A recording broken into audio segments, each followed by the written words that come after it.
जा रहे हैं वह है कक्षा 6 की सामाजिक विज्ञान की राजनीति विज्ञान का पहला ही पाठ है विविधता में एकता, जिसे हम अंग्रेजी में यूनिटी इन डाइवर्सिटी भी कहते हैं। इस पाठ को समझने में सुविधा के दृष्टिकोण से मैंने 3 भागों में बांटा है। सबसे पहला भाग है जिसमें हम जानेंगे कि विविधता क्या होती है, दूसरे भाग में हम ये समझेंगे कि विविधता क्यों होती है, और तीसरे भाग में हम ये समझेंगे कि विविध होने के बावजूद हम एक कैसे हैं। तो आइए प्रथम भाग पे आते हैं कि विविधता क्या होती है। आपकी पुस्तक में जो परिभाषा दी हुई है विविधता की, वह यह है कि किसी भी समूह या समाज में अलग अलग प्रकार की प्राथमिकताओं, अलग अलग प्रकार के कौशल और अलग अलग प्रकार की पृष्ठभूमि वाले लोगों की उपस्थिति विविधता कहलाती है। लेकिन ये परिभाषा थोड़ी कठिन होगी। आप इसका सामान्य सा अर्थ निकाल सकते हैं। विविधता बहुत आसान शब्द है, इसका मतलब होता है अलग अलग। यानी अगर किसी समूह या समाज में अलग अलग प्रकार के लोग मौजूद हैं तो वह समाज विविध है। अब हम भारत के संदर्भ में इस पाठ को पढ़ रहे हैं तो हमें भारतीय समाज में यह जांचना पड़ेगा कि क्या भारतीय समाज में अलग अलग प्रकार के लोग मौजूद हैं, किन पैमानों पर अलग अलग। सबसे पहले हम अपीयरेंस के आधार पर जांचते हैं। अपीयरेंस में आपके 4 पैरामीटर आते हैं। सबसे पहले आता है कि रंग, रूप व कद काठी।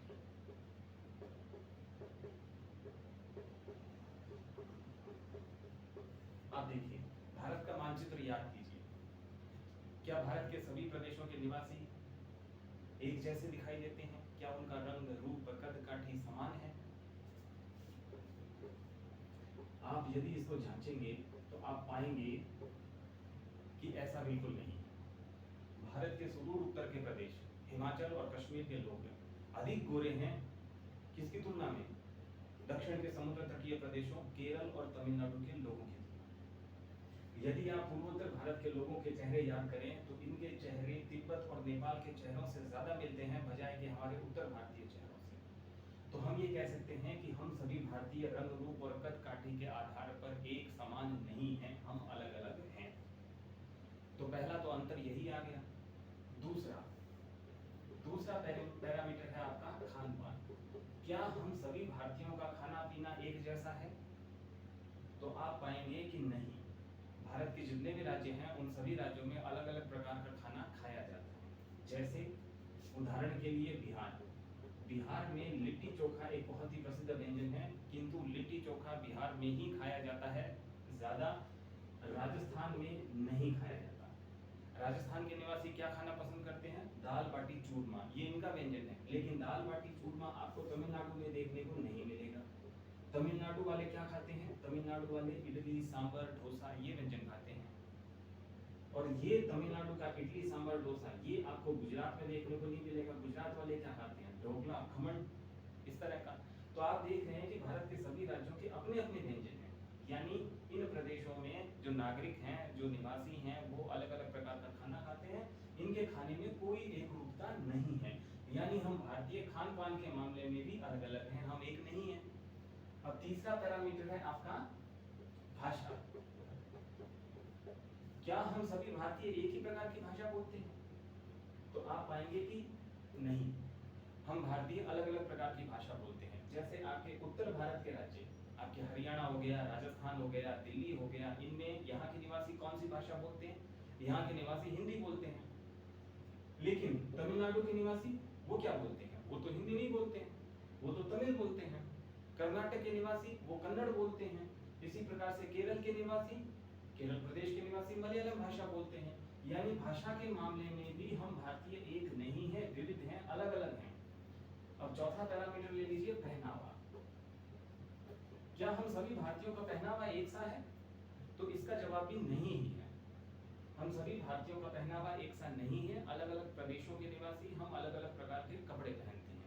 इसमें मैं महिलाओं की बात करूं तो जैसे पंजाब है, पंजाब की महिलाएं सलवार कमीज पहनना पसंद करती हैं। लेकिन बंगाल की महिलाओं के साथ ऐसा नहीं है।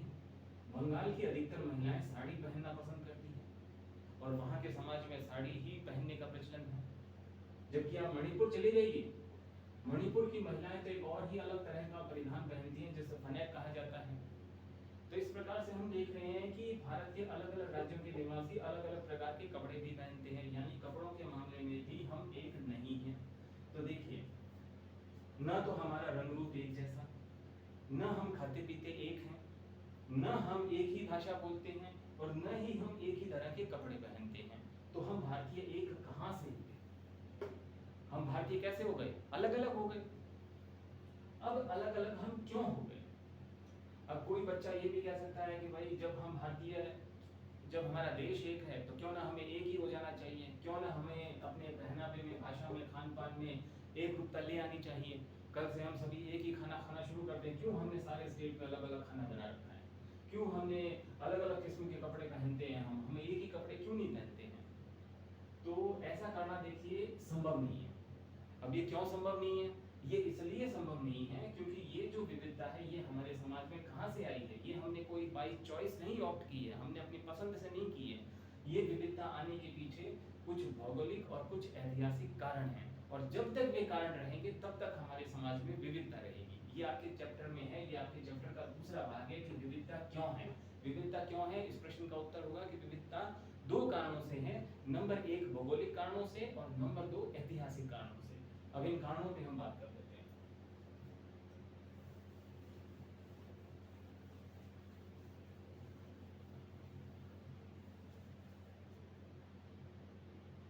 विविधता क्यों है? नंबर एक है भौगोलिक कारण और नंबर दो है ऐतिहासिक कारण।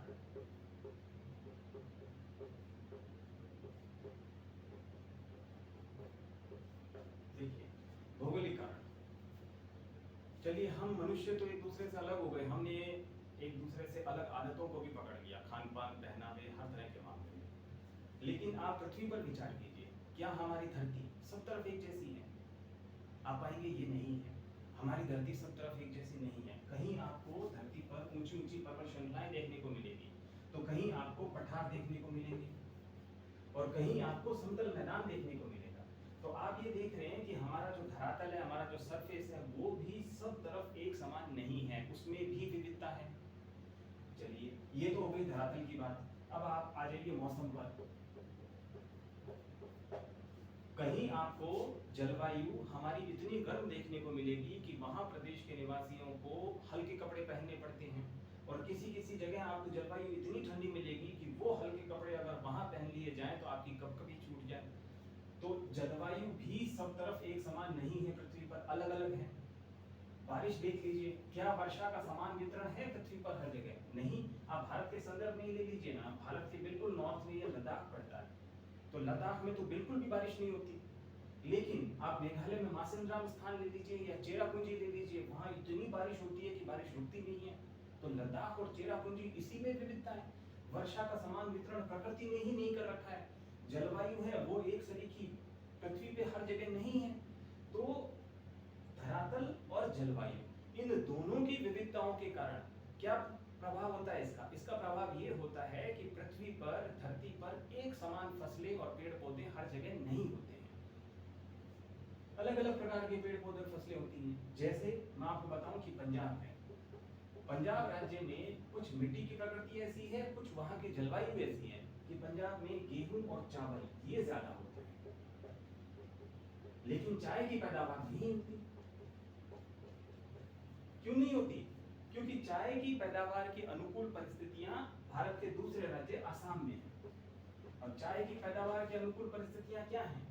चाय की पैदावार के अनुकूल परिस्थितियां हैं कि जैसे लैटराइट मिट्टी होनी चाहिए। ये आप और कक्षाओं में पढ़ोगे, जब आप मिट्टी या मृदा के प्रकार पढ़ोगे, टाइप ऑफ सॉइल्स पढ़ोगे, टाइप्स ऑफ सॉइल पढ़ोगे, तो आपको पता लगेगा कि चाय की खेती के लिए हमारे पास लैटराइट मिट्टी होनी चाहिए, 150 से 200 सेंटीमीटर वार्षिक वर्षा का औसत होना चाहिए। लेकिन आप पाओगे जैसे हरियाणा है, हरियाणा में अब आप कहोगे कि चाय क्यों नहीं होती, तो हरियाणा में न तो लैटराइट मिट्टी है और न ही वर्षा का वार्षिक औसत 150 से 200 सेंटीमीटर है। यहाँ बमुश्किल 40 से 60 सेंटीमीटर बारिश होती है।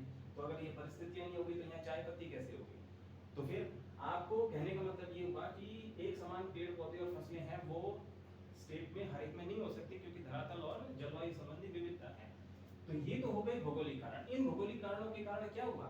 जैसे मैंने आपको कहा था विविधता क्या है, उसमें हमने दो पैरामीटर लिए थे, खान पान, पहनावा। अब देखो इसका जवाब यहाँ मिल रहा है कि हमारा खान पान ये क्यों नहीं है। अब पंजाब वाले, पंजाब में चाय पत्ती नहीं हो रही है, चाय नहीं हो रही है क्योंकि जलवायु की विविधता है। और आसाम में ये चीजें नहीं हो रही हैं। क्यों? क्योंकि वहां का धरातलीय विविधता कुछ और है। तो जब आप यही देख लीजिए, एक और उदाहरण दे देते हैं, जैसे तमिलनाडु है, तमिलनाडु और केरल में नारियल खूब होते हैं, क्योंकि वहाँ की जलवायु, वहाँ का मौसम कुछ ऐसा है, लेकिन यही नारियल आपके रेगिस्तानी राज्य राजस्थान में नहीं होते हैं, तो हो भी नहीं सकते हैं। तो इस वजह से नारियल है, उसकी चटनी आपको तमिलनाडु में तो मिलेगी, लेकिन राजस्थान में नहीं मिलेगी। ये अब तो खैर ठीक है, इतना भूमंडलीकरण हो लिया है कि अब तो हर जगह हर चीज मिल रही है, लेकिन प्राकृतिक रूप से नहीं मिलती है। तो ये बात है। तो खान पान हमारा अलग हो गया, बाकी जलवायु के कारण हो गया। कश्मीर में जैसे ठंड पड़ती है तो वो बड़े बड़े भारी वस्त्र जिसको चोगा बोलते हैं वो लोग वो भी पहन लेते हैं, लेकिन आप तमिलनाडु या केरल में देखोगे तो वहाँ आपको हल्की कमीज और ये लुंगी पहनते हैं, तो वहाँ क्योंकि गर्मी ज्यादा पड़ती है तो कपड़े उस हिसाब से पहने जाएंगे। तो हमारा खान पान और पहनावा ये किस पे डिपेंड हो गया? इन भौगोलिक कारणों के कारण हो गया। ये हमने बाई चॉइस नहीं कर रखा है, यहाँ की जलवायु, यहाँ का धरातल कुछ ऐसा है कि हमें अडेप्ट करना पड़ रहा है उस हिसाब से। ये तो हो गया आपका भौगोलिक कारण, जिसके कारण विविधता आ रही है।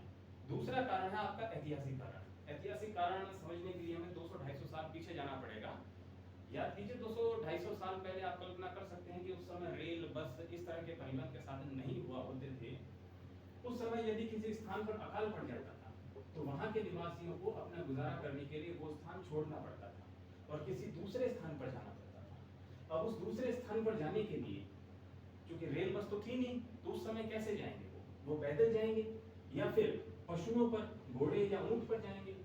अब यात्राएं उनमें तो क्या होगा, अगर आप पैदल या घोड़े या पशुओं पर जाओगे तो आपको समय ज्यादा लगेगा। समय ज्यादा लगता था तो वो किसी स्थान पर रुक भी जाते थे और लंबे समय के लिए रुकते थे। अब देखो ये लोग जहाँ जो काफी समय से यहाँ रह रहे थे वो एक नए स्थान पर पहुंचते हैं और नए स्थान पर जाकर क्या करेंगे? इनके रहने सहने का जो ढंग है उसमें से कुछ आदतें वो अपनी बनाए रखेंगे और कुछ आदतें वो नए स्थान के अपनाएंगे। यानी यहाँ की संस्कृति और वहाँ की संस्कृति, इन दोनों के मिश्रण से एक नई संस्कृति जन्म लेगी। धर्म, भाषा, भोजन, इनमें मिश्रण हो जाएगा। ये सब एक नए प्रकार का उत्पन्न होगा, तो नई प्रकार की संस्कृति उत्पन्न होगी। तो इस प्रकार से भी विविधता, इन ऐतिहासिक कारणों के कारण भी विविधता आती है। यही कारण है कि हमारे देश में बहुत ज्यादा विविधता है। और पुराने समय में राजा महाराजा में युद्ध हो जाते थे, युद्ध के समय किसी जनजाति पर मान लो आक्रमण कर दिया तो वो जनजाति या जाति को छिपने के लिए वो दूसरे स्थान पर जाती थी, नए स्थान की संस्कृति को अपना लेती थी। तो इस तरीके से नई संस्कृतियां जन्म लेती हैं। भौगोलिक और ऐतिहासिक कारण का ये किस प्रकार से प्रभाव पड़ा है, ये हम लद्दाख और केरल के उदाहरण द्वारा भी समझ